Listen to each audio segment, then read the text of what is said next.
Welcome back into episode 79. So in last week's video you saw that historic moment when I actually drove the car. Okay, it was about 10 metres, but it's been driven now, so that's a good sign. In this week's video, what I want to try and do is have a look at the fuel gauge. So I don't know how many videos ago it was, quite a few videos ago, I reconditioned the fuel tank, so go back and watch that if you've not seen that. It's probably 20 videos ago. So it's got all new fuel tank on it, but at the time I didn't connect up the fuel sender. I serviced the fuel sender, so I know that all works and it gets good different resistance across its deflection, but the fuel gauge doesn't work, so I want to try and track that down. Now, my background's all in maths. I'm not an electrician. I'm happy to have a go, as you well know, but I don't really know what I'm doing, as usual. So I'm going to try to trace it through, apply a bit of logic and see where we end up. But if we're lucky, by the end of this video, we'll have a working fuel gauge. Anyway, if you're enjoying the content, please click the subscribe button, click that like button, help YouTube sort of promote my videos. And obviously leave me comments when you know I'm doing something wrong. Quite often I flash up a question, please leave me a comment answering those questions. But for now, let's just jump in and see how I get on this week. So looking at the fuel sender or the fuel gauge, I'm still getting no reading on it. So what I'm trying to do now is just trace back the wires. This wire here, which goes to the, I think it's the violet, hard to tell from actually on the side of the car. I think it's the violet and black wire, which plugs into the W connector. On mine it's blue here. What I've done is connect a long wire. I'm going to test continuity. So I'm taking a wire from there all the way up the front. So effectively what I'm going to be doing is putting my continuity tester, so the voltmeter set on ohms, and I'm going to check whether this wire connects into the fuse board. So I connect it up like this, and then my blue wire comes all the way through, and that's connected up, if I can find the end here, like that onto the black. Now I've looked in the workshop manual and I can tell that T, which is the fifth one from this end, so 1, 2, 3, 4, 5, T3, 1, 2, 3, that wire there should be the one that's connected out the back. And it's got no resistance. Oh, if I can press it, sorry, I slipped off. So there's minimal resistance there. So that proves that it's coming this far. So I know the wire, basically the wiring loom back to the fuse board is solid and correct. And then the wiring loom says that T3 goes across to H3, which, looking at my diagram, I can see H, A, B, C, D, F, blah, blah, all the way across to here. That is H3 there. So if I press it on there, my arm's wobbling around, but there's virtually no resistance there either. So I know that it's coming across the fuse board correctly. So now we're going to test H3 into the back of the dashboard. Right, so now what I've done is put a wire into the fuse board on H3 and pulled the clip off the back of the speedo, or the dial cluster, whatever you want to call it, and plugged in there. Now, the workshop manual said it should be connected to 5. Mine's connected to 4, and I'm getting continuity. So there's something odd there. I'm going to have to just quickly look it up, but maybe this is correct for an early sort of 79 car. So the wiring, certainly to the fuel level, all looks correct. But if I turn the car on, still nothing. I get the low fuel sender light comes on, but I know there's probably a good 15 litres of fuel in there, so it's certainly not low. I'm not sure what this speedo's doing. I need to look at what that's up to. But yeah, not sure what to do with the fuel gauge at the moment. It's possible that the gauge is stuck, so I could take the cluster out, which is probably going to be the next step. But I may save that until I actually have the whole dash out ready for retrimming, because it looks a little bit dodgy. Right, I decided to take the cluster out and actually have a look at it. So obviously take the wheel off is very straightforward. Then underneath here, there are, if I can just get you looking in the right direction, there are a couple of bolts you need to do. There's an Allen head one there that I just need to whip out. And then along this side, there's another one up there. You can maybe see it in there somewhere. There. Those two come out, and I think There may be a couple more, but I've got a feeling I'm just going to pull it and see if it comes out. Though I need to be careful because there's a couple of ribbon connectors. This one here, which I can pull off quite easily. And there's one on this side here, which I can't pull off very easily because I think this is fairly typical. It's broken. The connectors on this is broken, so this is sort of hanging free.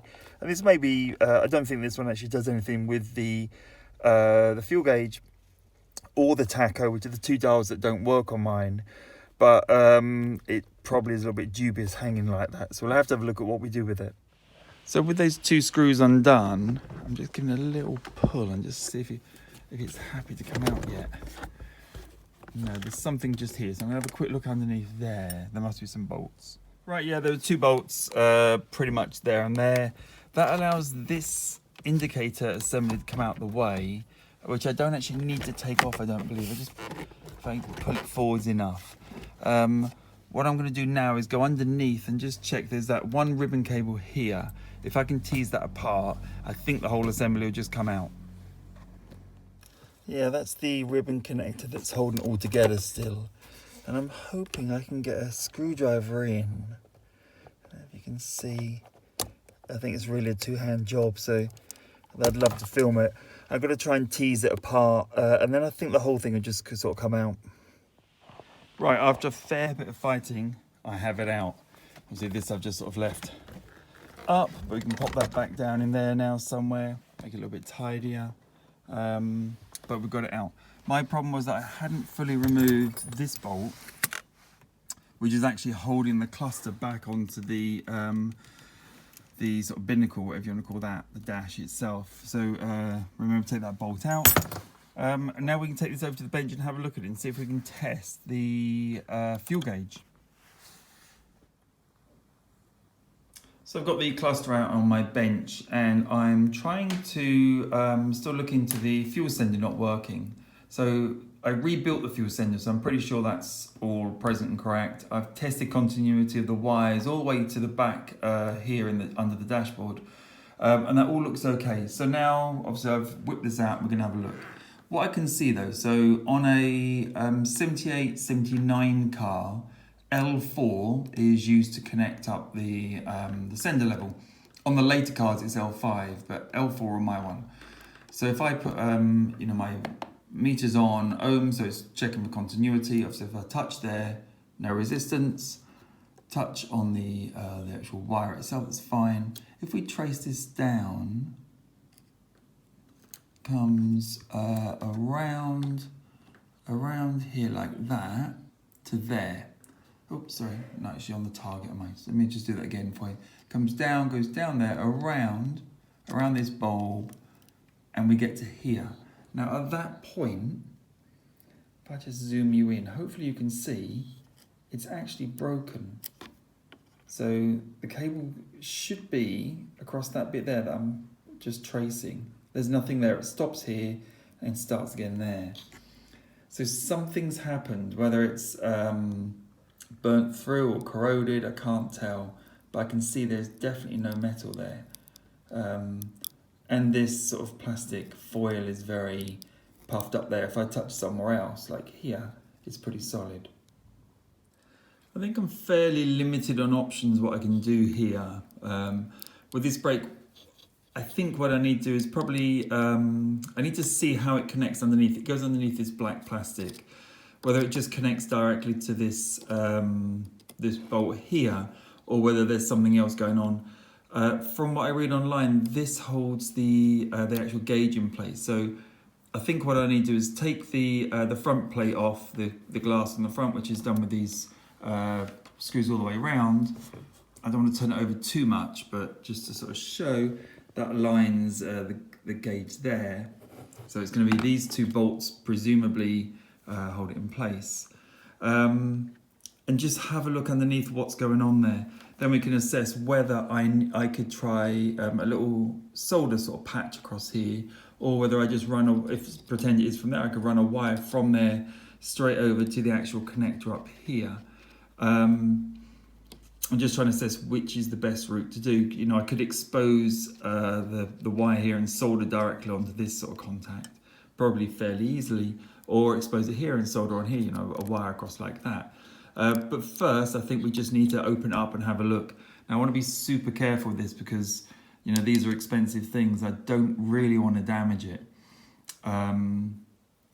There's a couple of options down the road that you can actually, one, you can get these still. They're probably about £300, something like that. Then there's an aftermarket PCB sort of circuit board that you can buy that connects it all up correctly. Or I could do a DIY job, and it's pretty straightforward, the connectivity. I think there's 16, 18 bulbs or something like that. So there's 18 of these connectors service the bulbs, or not exactly, but you know where I'm going with that. And then there's only a number of dials. So the connectivity is pretty straightforward, although it looks very scary. That's just how they've run the wires around. Right, I've undone most of these screws, just left them very loose. Let's just see how much we can leave them in. I'd rather leave the screws sort of in halfway, just so I don't lose them.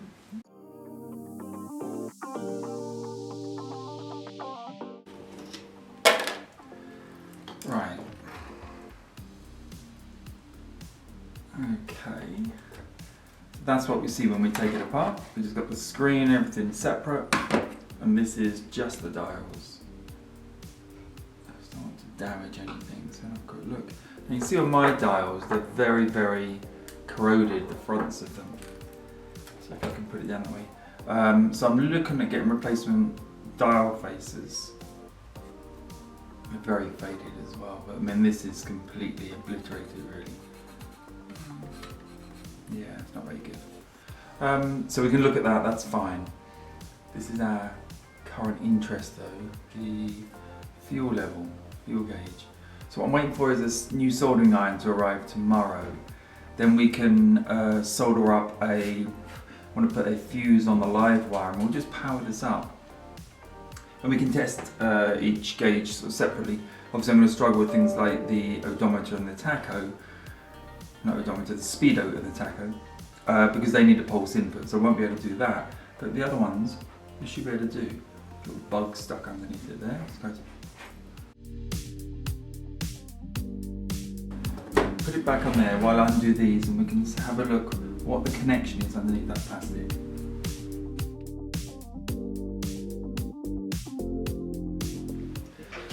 Right, I'm being very cautious. To recap, I think the connector's broken going to the fuel sender. I don't want to just dive in and start cutting it about. So what I've been doing for the last sort of probably 15 minutes is trying to loosen out the fuel gauge. It's here, and after a lot of manipulating, I've got it loose. I've still got the screws in, which I'm going to whip out now. I don't know why I picked it up. Have the screws out, and then we'll take the unit out.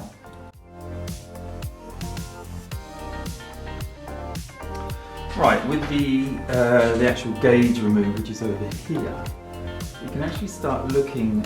These black bits come off. Now they're two prong connectors that go in there. The same on the other side. And the really useful thing now is we can properly see the circuit board and what connects to what. I don't know if this light messes up the camera, but I'll try. But I can now clearly see that pin 4, which on the early cars is the fuel sender, comes around through here, which is where I think it's broken, and into this one here. So I can actually test continuity properly now.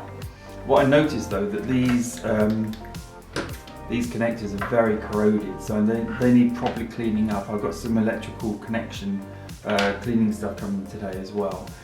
So luckily, I'm trying to stop myself diving in and splicing this open and having a little look inside it. I'll do this continuity check from there now. In fact, while you're sat there, let's have a look. Zoom you out a little.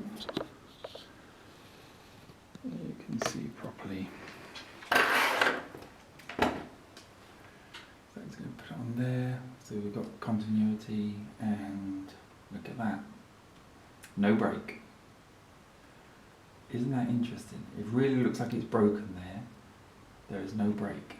Good job I didn't cut it apart. So, if we've got continuity there, that kind of narrows us down to the gauge. And this is, I mean, there's just a lot of corrosion on this. You know, there's these sort of connections look all manky. This has had water damage at some point because it's all corroded. That is the fuel sender, this one. This one's bone dry, it looks really clean. And that one works. So it could just be that water damage is stopping the needle moving. So when you look, so you can see this one returns to 0. This one, Limposaurus, isn't it? It doesn't really do anything. So it might be that that's actually knackered. I don't know how serviceable this is, whether I'm able to remove it or not. I'm just sort of looking around, see if I can see any screws. I can't. It may be that I just need a new gauge completely. I'll get on eBay now. But at least we've got that open. Really interesting. This doesn't look like it's broken. Really interesting. With that, no resistance at all. Well, nothing basically. Right, so hopefully this is, it's a bit backlit, but hopefully you can see the dial there. What I've done is wire a battery through a fuse so we don't blow anything up. And then used one of these sort of test boards to put a variable resistor on. Now the resistor is, it goes quite high. What I need to do is I'm trying to simulate the resistance from the fuel sender unit. So if I just wind it down, so it's probably, I mean I could put the meter on it, but it's probably at around, that's at about 100, and then if I go down, that goes down to 0. So that proves that I've got, although, I mean, let's say this variable is not very good because it's such a wide range, it's the last couple of millimeters of, or degrees of turn that are actually within range for this gauge. But I can prove that that gauge works. I suspect the fuel gauge, I think they're called a balanced coil in there. I suspect that's dead. So I'm going to wire that up the same and just prove to myself that it doesn't work. Right, swapping it around, so we're on the fuel gauge and adjusting the variable resistor, and the fuel gauge works. How interesting. But it's a little bit, well, like the temperature gauge really, but it does work. That's me moving it quite. So that is interesting. So it might be that it was jammed up and me applying a little bit is helping it, possibly. Let's take it up to full. Okay, I can't take it to full, so I can bang it up there. Maybe it just needs like a little bit of exercising. What if I do it gently? Yeah, that's stuck there now. Interesting. It's definitely not smooth, but that could be the lack of fine tuning I've got on the resistor. Right, so now I've confirmed that this gauge does actually work, albeit a little bit funky, but it does work. I'm going to put it all back together in the actual circuit board again, but as I go I'm going to clean it all up. So there's a little bit of rust on the back here, on that contact. It's the ground point. I've cleaned that one up. I might give that a quick brush over as well. I've got a cup of electrical contact cleaner there, so we'll be scrubbing things with that as well. And we'll slowly rebuild it all, sort of testing it as we go. Hopefully I can get it back into the cluster with my little test board here, and all working. But first we'll just brush these up a little bit. I'm going to use the Dremel for that.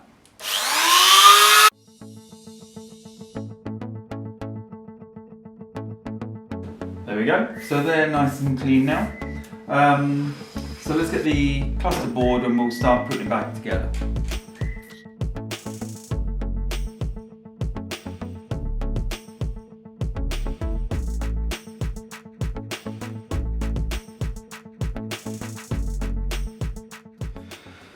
Right, let's try powering up the cluster for the first time. So should have power going into the cluster now. And let's put 1, 2, 3, 4. I can't actually see what's going on from this side. 1, 2, 3, 4. I'll put that on there.